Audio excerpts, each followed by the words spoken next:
વિકાસના ટૂંકા ગાળામાં જ પારદર્શિતા અને સંવેદનશીલતા સાથે ગુજરાત રાજ્યના વિકાસને યથાર્થ ગતિ અને દિશાસૂચન આપનાર તથા ત્વરિત નિર્ણય શક્તિથી આર્થિક અનામતને દેશમાં સૌ પ્રથમ અમલી કરનાર માનનીય મુખ્યમંત્રી શ્રી વિજયભાઈ રૂપાણીને નમ્ર વિનંતી, આપ સભાને સંબોધિત કરશો.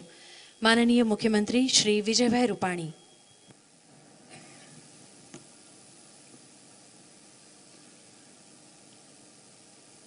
મંચ પર ઉપસ્થિત ભારતના કરોડો લોકોના લોકલાડીલા નેતા પ્રધાનમંત્રી આપણા ગુજરાતના સપૂત આદરણીય નરેન્દ્રભાઈ મોદી,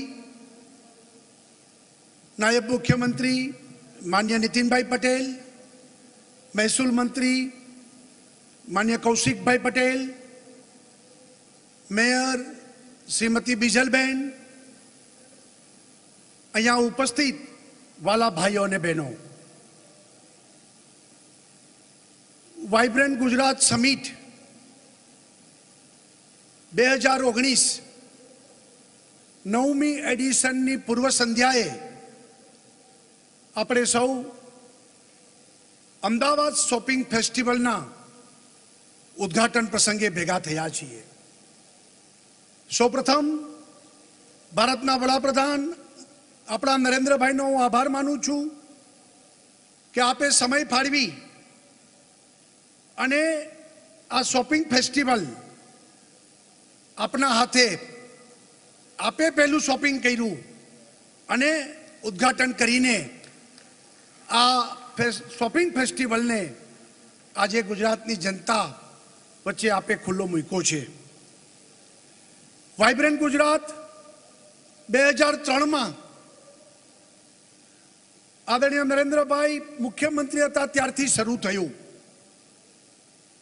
વાઇબ્રન્ટ ગુજરાતથી ગુજરાતના વેપાર ઉદ્યોગ દુનિયાના નકશા ઉપર, દુનિયાની સીધી જ ઉપર આ વાઇબ્રન્ટ ગુજરાત સમિટથી નરેન્દ્રભાઈની દૂરંદર્શીથી ગુજરાતનો વેપાર ઉદ્યોગોને સ્થાન મળ્યું અને એને કારણે ગુજરાતમાં કરોડોનું ઇન્વેસ્ટમેન્ટ, લાખો લોકોને નોકરી અને ગુજરાત ધબકતું થયું.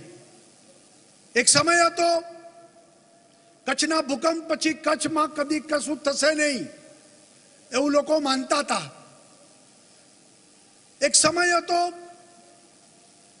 દહેજ અને હજીરા, આ બાજુ સાણંદ, વિઠલાપુર, બહુચરાજી, ભાવનગર, અલંગ વિસ્તાર આ બધું સૂનું પડ્યું હતું અને આ વાઇબ્રન્ટ ગુજરાતના પ્રયત્નોથી, નરેન્દ્રભાઈની દૂરંદર્શીથી આજે આ 2003થી 2018માં આજે સાણંદ ધમધમતું થયું છે, હજીરા ધમધમતું થયું છે, દહેજ ધમધમતું થયું છે.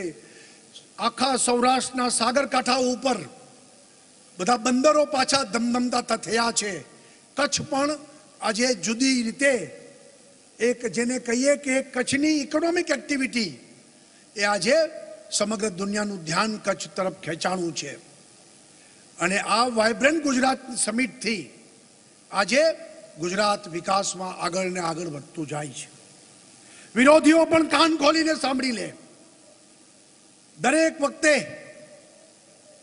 એક ને એક જૂની રેકર્ડ આપ વગાડો છો, પરંતુ ગુજરાત અને ભારતની જનતા સત્ય જાણે છે. આજે કોંગ્રેસના પ્રમુખનું પણ નિવેદન છે કે 30% MOU ગાયબ થઈ જાય છે. એનો મતલબ 70% MOU એ સાકાર થાય છે. એ વિરોધીઓ પણ સ્વીકારવું પડે એવી સ્થિતિ છે.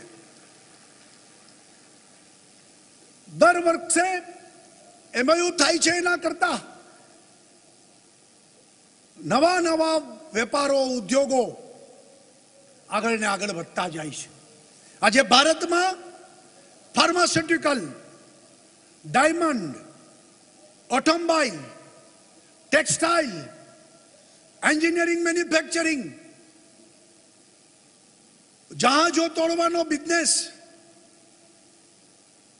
સિરેમિક, બ્રાસપાટ, આ બધામાં સમગ્ર દેશમાંથી જે વેપાર થાય છે એમાં સૌથી ગુજરાત મોખરે છે, ગુજરાત આગળ છે. પોર્ટ ઉપર જેટલા કાર્ગો હેન્ડલિંગ થાય છે એમાં પણ આપણે ખાસો વધારો કર્યો છે અને ભારતના બધા પોર્ટ કરતા વધુ કાર્ગો હેન્ડલિંગ આજે ગુજરાતના પોર્ટ ઉપર થઈ રહ્યું છે. ગુજરાતમાં હવે service sector, health sector, education sector એ બધામાં પણ આપણે હરણફાળ ભરી રહ્યા છીએ અને સૌથી વધુ રોજગારી ઉત્પન્ન કરતું રાજ્ય છેલ્લા 15 વર્ષથી આજે ગુજરાત નંબર 1 છે.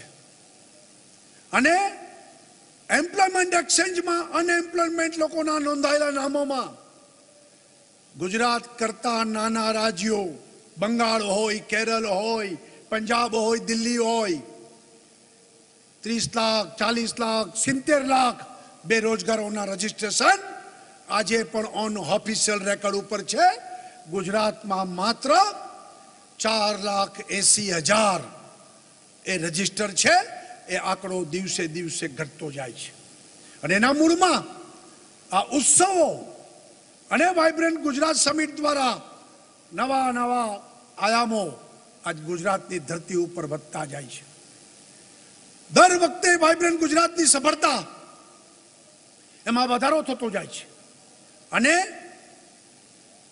કન્ટ્રી પાર્ટનર વધતા જાય છે, સાથે સાથે ડેલિગેશન અને રજિસ્ટ્રેશન એ પણ વધતું જાય છે. આ વખતે 26,000 કંપનીઓ, 30,000થી વધારે ડેલિગેટ્સ આ વાઇબ્રન્ટમાં જોડાણા છે અને 15થી વધુ કન્ટ્રીઓ આપણા પાર્ટનર કન્ટ્રી બન્યા છે. સાથે સાથે આ વખતે આફ્રિકાના 52 દેશમાંથી 50 દેશ આપણે આંગણે આવ્યા છે અને આફ્રિકા ડેની ઉજવણી દ્વારા ગુજરાત અને આફ્રિકાનો રિશ્તા, આપણા સંબંધો એને વધુ મજબૂત બનાવી રહ્યા છે. અને એમાં આ શોપિંગ ફેસ્ટિવલ એક નવું સુવર્ણ પીછું ઉમેરાણું છે કે વાઇબ્રન્ટ ગુજરાતની સાથે અમદાવાદ એ એવું શહેર છે કે જે અમદાવાદે દરેક પ્રકારના વેપાર આ અમદાવાદની ધરતી ઉપર થાય છે. અમદાવાદનો વેપારી પોતાના સ્વબળે સમગ્ર દુનિયામાં પોતાનો વેપાર કરે છે અને પોતાની બ્રાન્ડ ઊભી કરી છે. અમદાવાદની પતાસા પોળો હોય કે અમદાવાદના ઢાલગરવાળો હોય, અમદાવાદના સીજી રોડ હોય કે આશ્રમ રોડ હોય, એના વેપારીઓએ પોતાનું નામ વેપારમાં કાઢ્યું છે. અને ત્યારે અમદાવાદ એવું શહેર છે કે જ્યાં સસ્તું મળે છે, સારી ક્વોલિટીની વસ્તુ મળે છે અને એના આધાર ઉપર વેપારીઓ કરોડોનો બિઝનેસ કરે છે. અને એને વધુ પુષ્ટિ આપવા, એ બિઝનેસને વધુ વેગ આપવા માટે આ શોપિંગ ફેસ્ટિવલ આ વખતે યોજવાનું કામ રાજ્ય સરકારે કર્યું છે. મને આશા છે કે આ શોપિંગ ફેસ્ટિવલમાં મોડે સુધી દુકાનો ખુલ્લી રાખવાની સરકારે છૂટ આપી છે. સરકારે આ વખતે શોપ એક્ટના લાયસન્સમાં હવે દર વર્ષે રિન્યુઅલ માટે નહીં જવાનું. એક વખત રિન્યુઅલનું શોપ એક્ટનું લાયસન્સ લીધું એ જિંદગીભર લાયસન્સ ચાલે. ઇઝ ઓફ ડુઈંગ બિઝનેસમાં એક મોટો ઐતિહાસિક ક્રાંતિકારી વેપારી માટે નિર્ણય કર્યો છે. સરકારે આવા ઘણા બધા નિર્ણયો કર્યા છે કે જેથી કરીને વેપારીઓ મોકળાશથી, ખુલ્લાપણાથી એ પોતાનો વેપાર કરે અને સરકારી અડચણો ન રહે એની ચિંતા પણ સરકારે કરી છે. સાથે સાથે આજે પણ વડાપ્રધાનશ્રીનો હું આભાર માનું છું કે સામાજિક સમરસતા માટે સમાજના દરેક વર્ગના ગરીબ લોકોને તક મળે, ગરીબ કોઈ તકથી વંચિત ન રહે. વર્ષોથી લોકોની લાગણી હતી કે બિન અનામત વર્ગ એ જ્ઞાતિઓને પણ, એના ગરીબ લોકોને પણ પૂરતી તક મળે, યુવાન તકથી વંચિત ન રહે. અને ત્યારે એક ડાપણપૂર્વક લાંબા ગાળાનું વિચારીને દેશની આઝાદીના 70 વર્ષ પછી ઘણા લોકો ઘણા વર્ષોથી રાહ જોઈને બેઠા હતા. એવો ઐતિહાસિક હિંમતભેર નિર્ણય કરીને બિન અનામત વર્ગના લોકોને, જ્ઞાતિઓને 10% રિઝર્વેશન આપીને આપે એક સામાજિક સમરસતામાં સમાજો વચ્ચે કોઈ વૈમનસ્ય ન થાય, વિગ્રહ ન થાય, અને જેને અનામત છે એમાંથી અડધો ટકો પણ ઓછું ન થાય, અને વધારાના 10% આપીને આપે ખાલી સૈદ્ધાંતિક નિર્ણય નહીં, બીજે દિવસે સંસદમાં કાયદો બનાવ્યો અને 4 દિવસમાં રાષ્ટ્રપતિએ મંજૂરી આપી. અમને પણ ગૌરવ છે કે ગુજરાતે પહેલું રાજ્ય અમલીકરણ કરીને આ વાતને વધાવીને અમે આપણી પ્રક્રિયા આપે લીધેલા નિર્ણયને આગળ વધાર્યો છે. આવનારા દિવસોમાં ગુજરાત એક સામાજિક એકલસતા, સામાજિક સમરસતા, કાયદો વ્યવસ્થામાં ક્યાંય પણ બાંધછોડ નહીં, લોકો કામ ધંધા, રોજી રોટી, ઉદ્યોગો, જ્ઞાતિ, જાતિ, ધર્મ, સંપ્રદાય, પ્રાંત, ભાષાથી ઉપર ઉઠીને લોકો ગુજરાતમાં ખુલ્લા મનથી કરી શકે અને એના આધાર ઉપર ગુજરાતનો વિકાસ એ આસમાનને છૂવે એ પ્રકારે ગુજરાતની સરકારે આપના નેતૃત્વમાં, માર્ગદર્શનમાં ગુજરાતી સરકારે આ પ્રકારે આગળ વધવાના નિર્ણયો કર્યા છે. વાઇબ્રન્ટ ગુજરાતની 9મી એડિશન એ પણ સફળ થવાની છે. ખૂબ ઉત્સાહ છે અને લોકો મોટી સંખ્યામાં આવી રહ્યા છે. ત્યારે આ શોપિંગ ફેસ્ટિવલ એ 29 તારીખ સુધી ચાલશે અને લોકો ખૂબ શોપિંગ કરે.